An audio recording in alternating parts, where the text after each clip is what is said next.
welcome back to the Scarlet Faithful podcast on Wednesday, January 24th. I'm Aaron Brightman, and happy to have back David Anderson to talk some Rutgers football. David, thanks so much for being here. Always appreciate it, Aaron.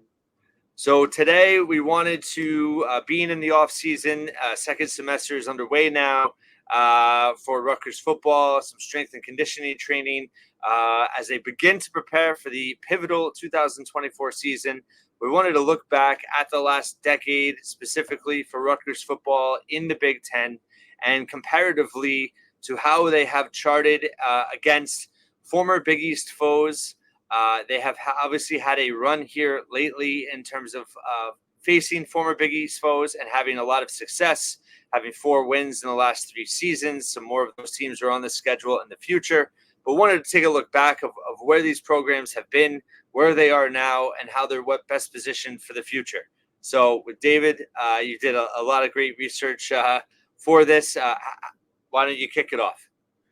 Yeah, so, in my regular day job, when I'm on call, sometimes I just start making spreadsheets, and sometimes those become Rutgers football spreadsheets where I'm interested to look back at how things might be going. And so I'm not going to try to bore your listeners with, data points, but I try to just see how things are comparing between Rutgers and former Big East foes, as well as just some other teams from the Northeast, looking at things like recruiting, how their trends win-wise over the last couple of years, as well as, some things just to see, okay, where do we really think Rutgers is? I mean, I think one of the things we were talking about offline is that we don't really know how much NIL does Louisville have compared to Pittsburgh or compared to Cincinnati or something like that. We really don't know, but just based on what we've seen on the field. And so when I look at a lot of these numbers, I guess let's just start with recruiting. So from a recruiting standpoint, of all the teams that were in the Big East, and there's 12 that resided in the football Big East Conference at one point: Louisville, Miami, West Virginia, Virginia Tech, Rutgers, BC, Syracuse, Pittsburgh, USF, Cincinnati, UConn, and Temple. And of all of those teams, if you look at the recruiting in the last 5 years, and the reason I picked 5 years is because those are roughly the guys who are on your team now, Miami has averaged a recruiting class of 11th in the nation, which is far and away the best. After that, you have a grouping in the 40s that includes Louisville, West Virginia, Virginia Tech, and then Rutgers. And then right around 50, you have Pittsburgh and Cincinnati. So Miami is head and shoulders above the other teams when it comes to recruiting, which I think gives them an obvious advantage. But even if we look back that Miami joined the Big East in 1991, they were coming off of multiple national championships in the 80s as well. So it comes as no surprise that being in a fertile recruiting ground, they should have more access to talent. Now, all of us saw Rutgers beat that team in a bowl game in the last game that they played. So even with that huge advantage that Miami has had in recruiting on the field in a one-game scenario, Rutgers did win, right? And so... And David, just to clarify, all these recruiting rankings are based on the 24/7 Sports composite rankings from the last 5 years. Composite, yeah. So I'm going off 247 composite over the last 5 years. The 247 itself might be slightly different, but I'm averaging out the 247 composite. Which includes other national recruiting sites. Right. The idea is that includes all the main sites, which would be, Rivals. In the past, ESPN, I'm not sure if it's still included in there, et cetera. Yep. So, but right. I mean, no matter how you slice it, I'm sure even if we were looking at one source, Miami would be up above there. But the Hurricanes have only averaged 6.75 wins per season. They've only had 2 division titles in the ACC, and they've only finished in the top 25 twice in that time period. Now, there's reason for optimism with the Hurricanes, as there always is, because they have talent on the roster, and they have added Cam Ward, the quarterback from Washington State, in this upcoming season.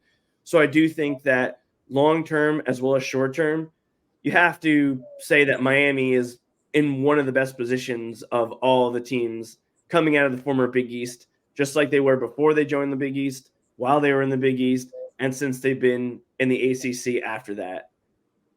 I mean, any thoughts on just the state of Miami? I know we kind of beat them up ad nauseum when we were prepping for the bowl game. Yeah, no, I mean, I think, as you said, I think Miami, whether it's funny, like I look at Miami, and in some ways, this might not be the best in that comparison, but like as Georgetown in basketball, where it's still a national brand, whether they're as successful and they're not as successful as they previously were, it's still a huge brand and it resonates nationally. And that certainly gives you an advantage and positions you pretty well. You know, they have had a very good NIL situation for a while. I'm not exactly sure what it is right now with the guy from Life Wallet, and I know he was getting in trouble a little bit. So, but that was obviously, you know, boosting their recruiting also. But yeah, they've been inconsistent on the field.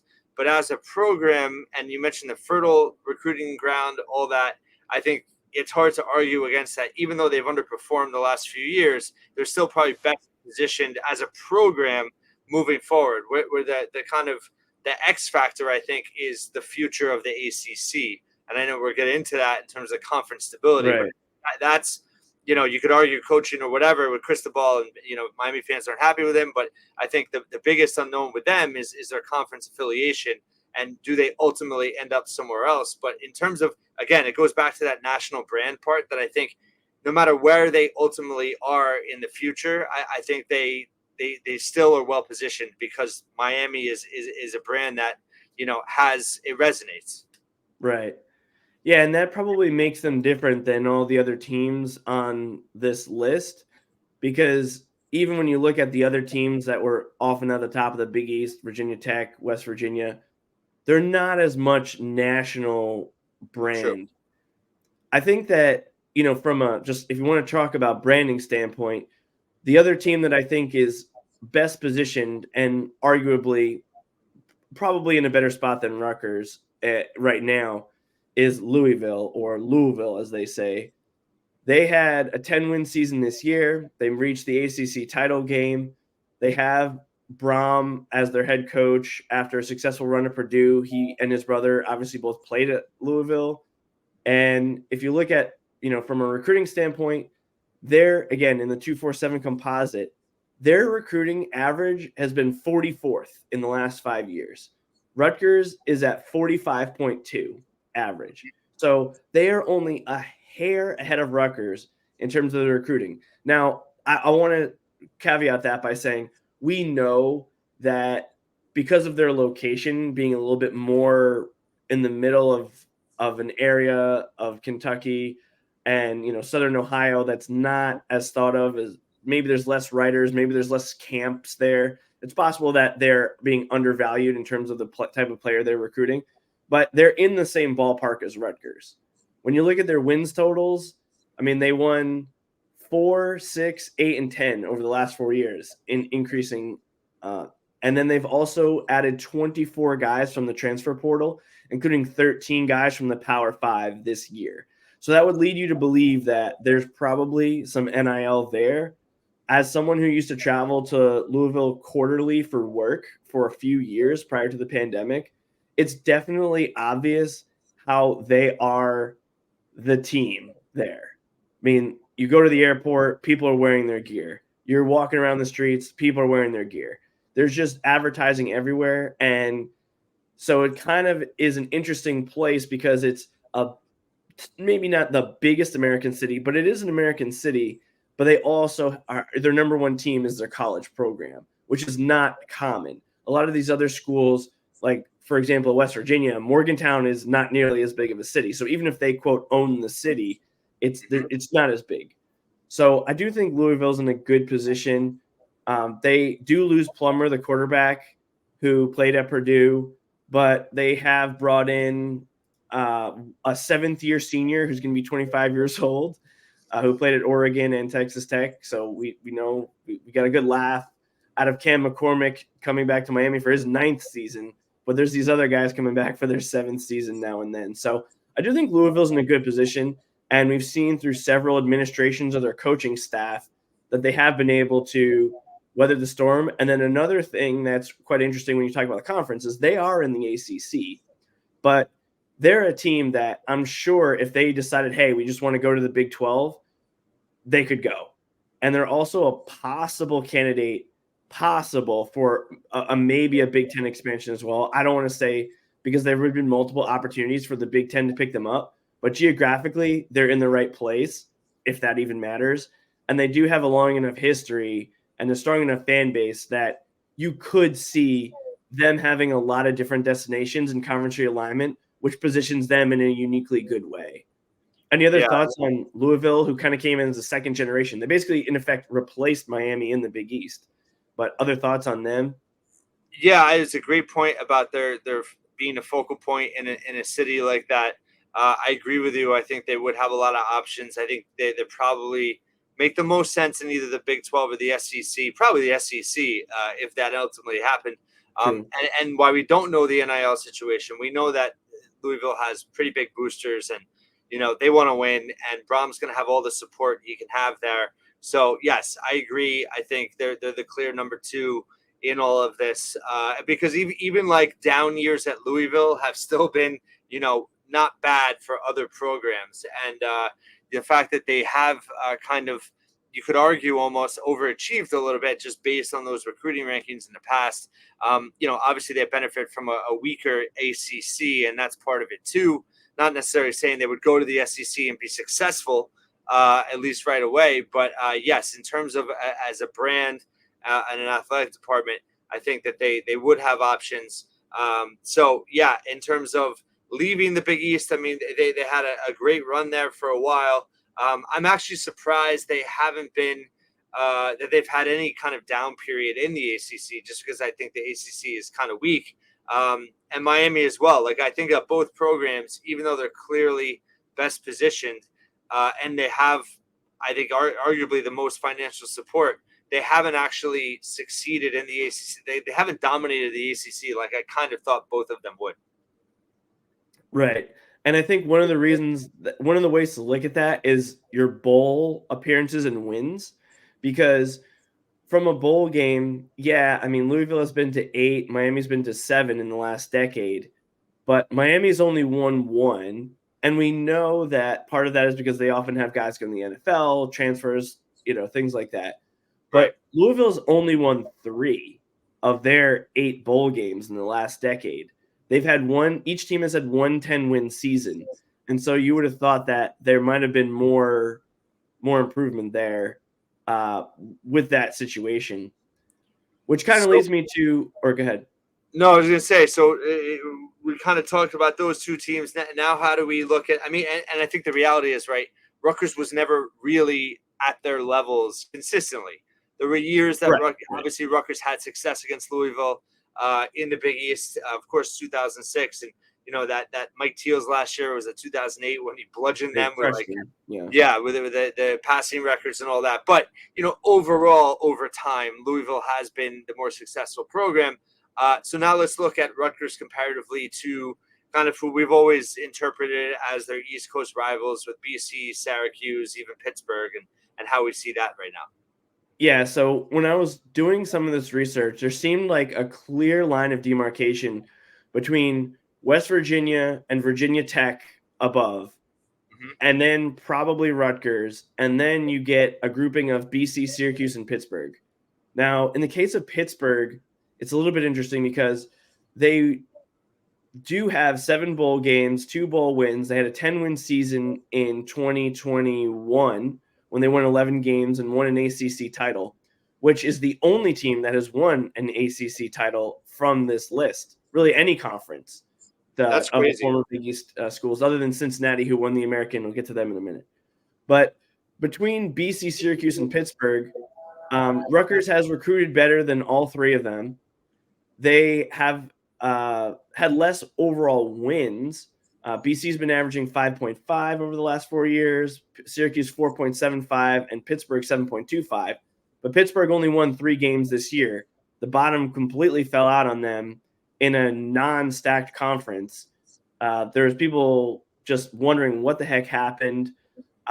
They benched 2 former quarterbacks Rutgers is familiar with, Jurkovic, who had been at BC, who went to Pitt, and then as well as Christian Villieu, who was at Penn State and led Penn State to a win over Rutgers when he came in a relief role. So they kind of went through two quarterbacks, still couldn't do anything. And now Villieu is not expected to be the starter heading into spring practice. It's between Yarnell, and then they brought in a guy who was at Alabama, Holstein. So there's just a lot of tumult. And I don't know with Pittsburgh if this is coming from their coaching staff or just players. I really don't know. If I had to guess, I think that it's a little bit of both. But when I watched them play, in 21 and 22, when they won 11 and 9 games respectively, it seemed like they had a coaching staff that was pretty good. So it's possible that maybe they were masking some deficiencies within the program and therefore kind of eventually came back to bite them. It's possible that they could bounce back this year, but they were really feeling kind of desperate. And when I look at overall, Pittsburgh is more in that class of Miami. They've actually had a better, so the simple rating system is kind of like the old RPI in basketball. They take your winning percentage, your opponent's winning percentage. They don't really look at too much other stuff than that. And Pittsburgh, over the last few years, does have a very favorable rating there. It's actually the second best behind Louisville, but this past year was rocky. And so it'll really be interesting to see what happens with Pittsburgh, but there's a good chance that Rutgers is in a better position than them long term and might even be able to say that they're in a better position right now. But Pitt is also kind of the opposite of Louisville. When you go to the city of Pittsburgh, which I also travel to for work a lot, it's not their city at all. Like, they're a tenant of the Pittsburgh Steelers in effect. And so, yeah, there's some money there. Yeah, they have some tradition, like going back to Dan Marino in the 80s, pre-Big East. But even during the Big East years, they were very up and down. Rutgers was able to beat them a few times, whereas some of the other teams we're about to talk about, they never did. So I find Pittsburgh to be in an odd space. I don't know if that 11-win season was an aberration or this 3-win season is an aberration. It'll be really interesting to see what happens with them in the next couple of years. Well, with Pitt, they've always struggled to fill that stadium in terms of, having a true home field advantage. And I think the biggest denominator with Pitt from this year for the previous years is they don't have Kenny Pickett anymore, who was so stable at quarterback. I'm really surprised Jerkovich just bombed the way he did. Because, if you remember before Rutgers played him against BC, he was so hyped up as a, NFL draft prospect and everything. But I think, QB play obviously is a huge factor. And I think that just in college football, you've seen it this year with the transfer portal and the top quarterbacks all leaving and going to different destinations. So I think that does bring a more instability across the board, even for the top programs, just in regard of they're all going to be reloading each year with different quarterbacks. So when you find one and you can keep one, like Pitt did with Kenny Pickett, it brings stability and success to your program. And when you don't have that, you don't. So I think, with Rutgers, and I know we're going to talk about it a little bit, but just with Wimsa and Cali McManus, they're not necessarily in a position of strength, but I don't think they're in a position of great weakness either, in terms of that we've talked about. They have more experience now. They have more options. They don't have a top flight quarterback, but we saw what happened to Pitt last year when they, even brought in a highly regarded quarterback and it bombed out. So, right. Yeah, I think with Pitt, the fan support is certainly always been an issue. They've never been able to fill that stadium, and financially, I'm not sure how their NIL situation is, but as an athletic department, I don't think their exposure, being in such a large city, you're right, that like their exposure is not what you would think it is, simply because they are overshadowed. Well, it's similar to Rutgers in that when they're good, they get a little bit more local support. It's more of an event, and when they're not good, not so much. Right? Like, it's very easy for the average person in the area to be like, oh, they're doing well this year, and tune in, but it's very easy to tune them out as well, which kind of leads me to the antithesis in many ways of Pitt, which is Syracuse, because Syracuse is the only show in town during the fall in upstate New York, other than the Buffalo Bills, I guess you could say at this point. And Pittsburgh has recruited much better than Syracuse, but yet Syracuse was able to land Kyle McCord in the transfer portal this year. So, and in terms of quarterback stability, that'll be interesting to watch. But I think that this is really the sticking point where the rubber meets the road of, how good of it is your quarterback and how much is your infrastructure around your quarterback. Because Syracuse's recruiting, again, 247 composite average over the past 5 years is 62.2. And that has been boosted heavily by the fact that they're currently the 37th ranked recruiting class in 2024 since they've added Fran Brown as their head coach, which is actually one spot below Rutgers. So even with all the talk that we're seeing, message boards, Fran's a great recruiter, which he is. But even then, they're still one notch below Rutgers. And I know he wasn't hired like in time to make that as much of a difference, et cetera, right? But that is something that's going to be interesting to watch. I mean, and then after Kyle McCord, then what happens at Syracuse? Can they bring another quarterback? So they have NIL money for it. I'm not really sure. To their credit, though, Syracuse has had one 10-win season over the last decade, which is as good as all of the other teams that are in the ACC. None of them have had more than one 10-win season. And the other thing is that I think we don't talk about enough is they did upset Clemson. I believe it was twice. Might have even been more than that. But when we talk about those shining moments, Rutgers has not defeated a top 25 team since 2009 or 2008. So yeah, Syracuse has had some highs that might give you a little bit more juice that we haven't seen. And even that some of the other teams in this list have not really done. And so there's also an avenue where they could do well, but I also think they're in conference purgatory because they're a really tough ad if you're another conference because of travel budget, the other sports. I mean, even if football and basketball have historically good, obviously they were also a famous lacrosse program for a long time. It's a tough, they're the opposite of Louisville and Pittsburgh, and like they're in no man's land when it comes to some of this stuff. I have a lot of respect for Fran Brown as a recruiter. We'll see how it happens on the field, but do they have the infrastructure in place? I would definitely say Rutgers has the edge over Syracuse right now in terms of how they're positioned to succeed over the next couple of years.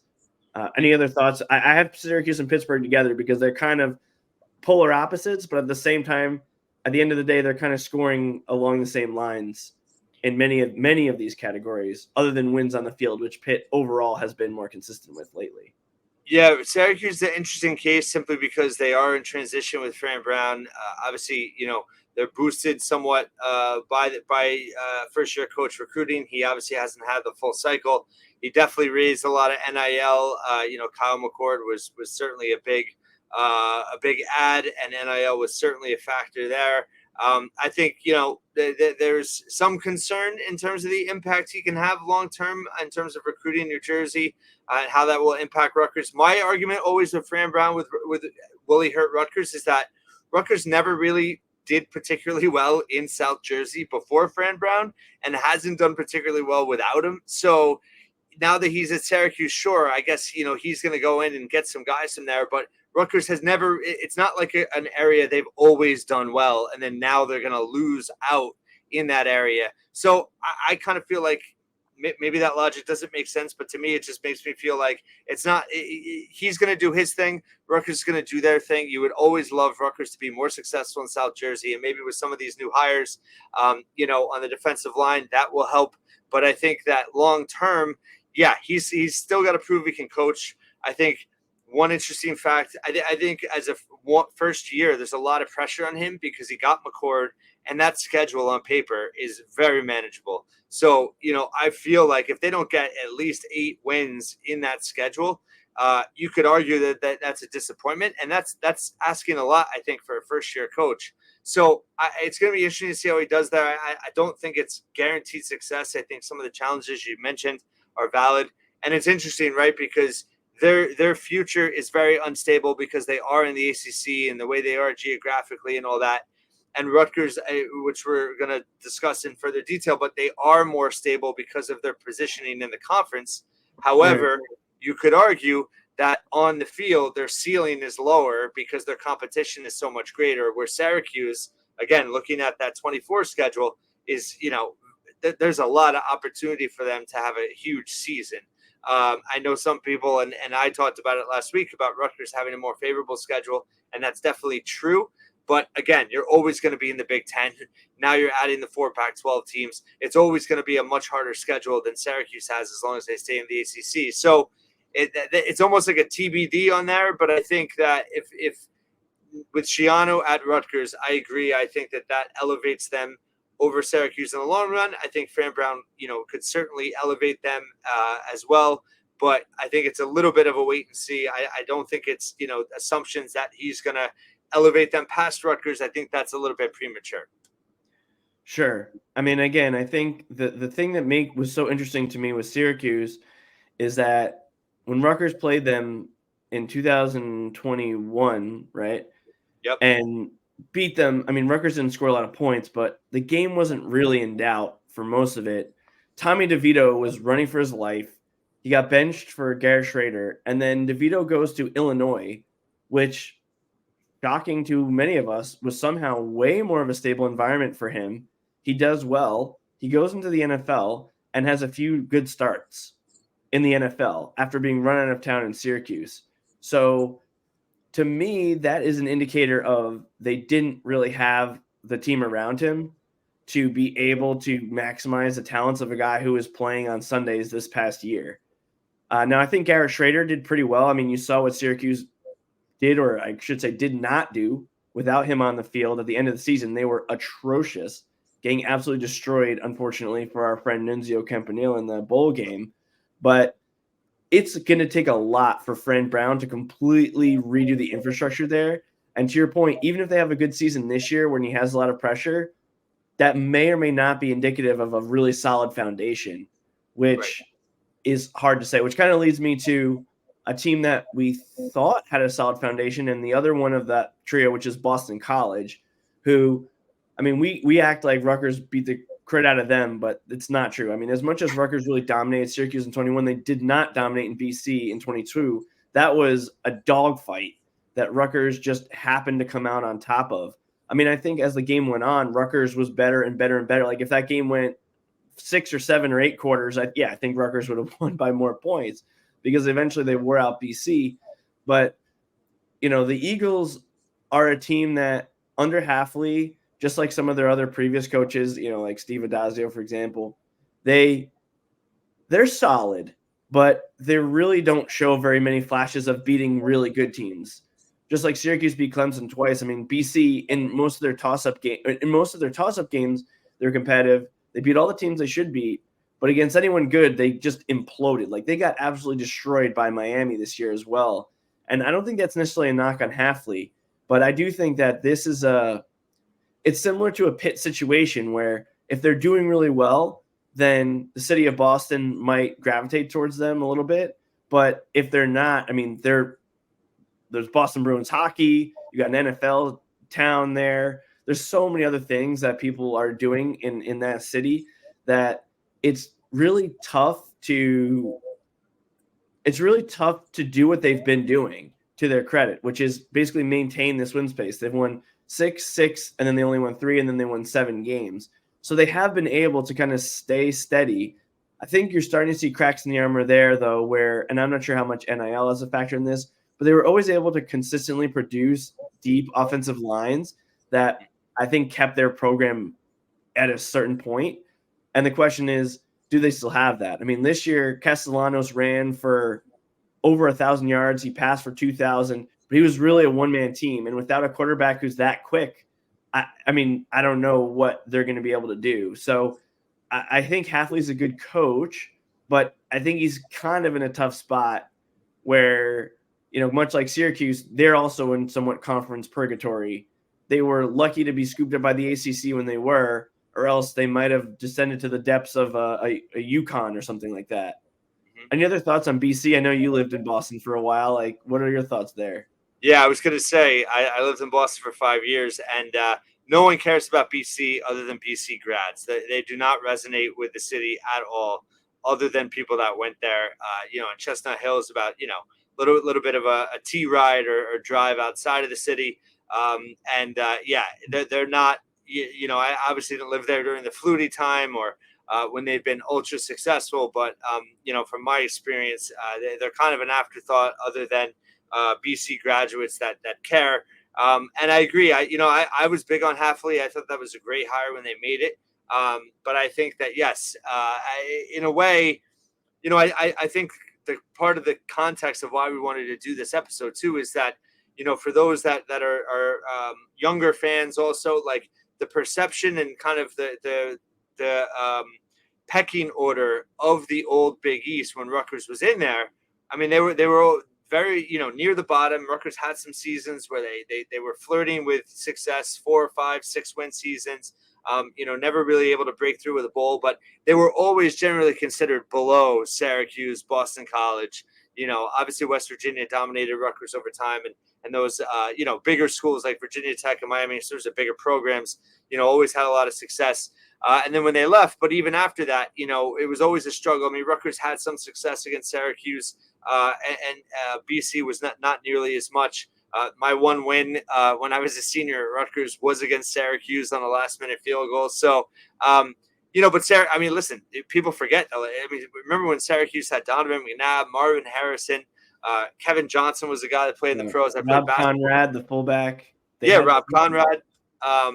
They were a legit football program back then. So it's certainly not at that level. And then BC, BC had an allure about them for a long time, post Flutie, and just very successful. So I think we're kind of we're middle aged at this point, and I think for our perspectives, looking back, to see Rutgers in a potentially better situation long term, at least for me, it's satisfying and then to see Rutgers have success with these programs on the field in the last 3 seasons, beating Boston College on the road, beating Syracuse on the road, beating Virginia Tech at home, and then beating Miami in the bowl game.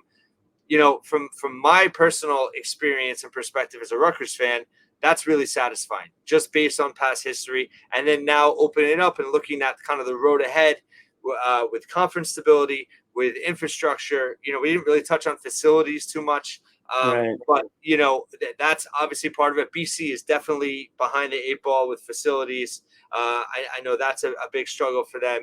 Syracuse has the dome and they're working on some facility plans. But, and Rutgers, obviously, we know they want to build the Death Star for Schiano, but that's kind of taken a back burner NIL. So, again, there's so many factors in play. But I think it's hard to argue that if you look back on the decade, and I go back to Stuart Mandel and that article before the season talking about Rutgers being the worst conference realignment move in history as a complete and utter disgrace of an argument, simply for the fact that if you look at where Rutgers is right now, a decade into the Big Ten, yes, they struggled at times, but if you look at them compared to their old foes from the Big East that jumped ship and were considered much better programs, Rutgers is in a better situation now moving forward, and coaching's part of that, right? But I just think that it just proves that is not true whatsoever, because Rutgers has benefited from the Big Ten, and even though they haven't had crazy success and they've struggled certain years, we're seeing the recruiting, right? The recruiting has benefited by being in the Big Ten. Their financial resources in terms of what the administration is putting into the program has benefited. The TV contract is going to benefit them even more moving forward. So the Big Ten stability and being kind of, if we are going towards a Power 2, they have a seat at the table. And all those other programs, even Miami, right now, you can't sit there and say 100% they will. They probably will, but they don't right now. So I think that my long-winded point is, and my wanting to do this episode, and I've had people reach out to me and wanting to do something like this in the past, was that, where Rutgers was, again, it's all about the journey and it's all about looking at perspective. And I just think, whether Rutgers has had as much success or highlight wins or bowl wins or whatever against these other programs, from where we are right now, sitting right now, I think Rutgers is as well positioned as they've been comparatively to these other programs. Probably, yeah. I mean, I think that the best is to just look side by side between Rutgers, BC, Syracuse, and Pitt. All 4 of those teams, they're in the Northeast. They have different challenges than some of these other ones. And I mean, BC, they also got that boost from Matt Ryan, because when Matt Ryan was their quarterback, they did go to, I believe it was back-to-back ACC championship games in 2007, 2008, which gave them a little bit of a boost. But other than that, like, they haven't won 10 games. even in the ACC. I think BC, we forget, like Rutgers did beat Syracuse and Pittsburgh from time to time. I mean, they were demolished more often by Syracuse, but they also beat them more, even especially late in those Big East years. Rutgers really was beating them a lot. There was a couple games Syracuse kind of pulled an upset, but it was considered an upset for Syracuse to beat Rutgers by that point. BC was always a thorn in Rutgers' side because they, even when Rutgers was like 7-4 or whatever, a couple times early on in the Big East days, BC always seemed to have their number. Even if the teams seemed comparable, BC was whatever had their number. And so it's nice to see Rutgers have the edge there. But it'll be interesting to see how this progresses. But I definitely agree with you. Rutgers is definitely in a better position than BC right now. And it's not just because they beat them by 1 point. It's because, all these other things going on, which kind of leads me into the other team that always had Rutgers' number, West Virginia, who Rutgers has not beaten since the early 80s with, I believe, Tyrone Stowe, who is an all-time great Rutgers player. You could possibly say he's the greatest Rutgers player in college ever. I mean, I'm sure we'll get plenty of comments about that, but he was completely dominant. He had many games with like 20 tackles. I think in that win against West Virginia, he had like 27 tackles or something like that. That might have been the last time Rutgers beat West Virginia. But West Virginia is a team that's currently in the Big 12. So they're also in a situation like Louisville, where they're kind of capable of ending up in a lot of different conferences if the way things break over the next couple of years. They have a very solid fan base. They have been able to recruit New Jersey particularly well, which is interesting. But even then, when you look at their recruiting rankings, again, 247 composite average over the past 5 years, they've averaged a 41.2. So only 4 slots better than Rutgers, which, again, is a rough estimate, right? We're really talking about ballpark. They're very close. On the field, they've only averaged 6.5 wins over the last 4 years, but they did win 9 games this year. They had a really nice season this past year. The Big 12 was a little odd because you really had Texas, and then you had a ton of teams that stunk, and then you had a bunch of teams that were in the middle of the pack who beat up on the teams on the bottom, and they were one of those middle of the pack teams. But really, West Virginia is like the type of program that we probably, if we would have been having this conversation 20 years ago, that's probably what we would be talking about, was that would be a type of program Rutgers is trying to model themselves after in terms of their success and consistency on the field. I mean, West Virginia has had very few downturns. They've been to 8 bowl games. They won 3 of them. They've had only one 10-win season. But in the last 4 years, when I was talking about that simple rating system, they are the only one of all of the teams that were in the Big East that have been an above average FBS football program each of the last 4 years. So basically, it's kind of like with simple rating system, 0 is average. So usually somewhere between 65, 70 teams are above average and 65, 70 are below. They're the only one who has been above average each of the last 4 years. And that's the type of stability that we talk about that you would really like to see with your football program, because then year in and year out, you would be putting a competitive product on the field. So, yeah, their conference is not as strong as the Big Ten, but the Big 12 was on potentially its deathbed, but they kind of won a war with the Pac-12 to survive. And now the Big 12 is still one of the 4 conferences that's around, whereas the Pac-12 is not. So I think West Virginia rolled the dice, and I think it came up, positively for them in recent years. But this is really, to your point, just a continuation of not excellence per se, but consistent performance over the course of 40 years, really, than anything else in the case of West Virginia. And so I think Rutgers is in an equal place to them, maybe in terms of looking forward, but looking backward, West Virginia has definitely been head and usually shoulders above Rutgers. Yeah, that makes sense. And I think you can even argue like they've been more stable. I think you cited actual facts that show that they've been more stable than Miami and Louisville, despite maybe not having the same talent level. And I think, West Virginia has great booster support, great alumni support.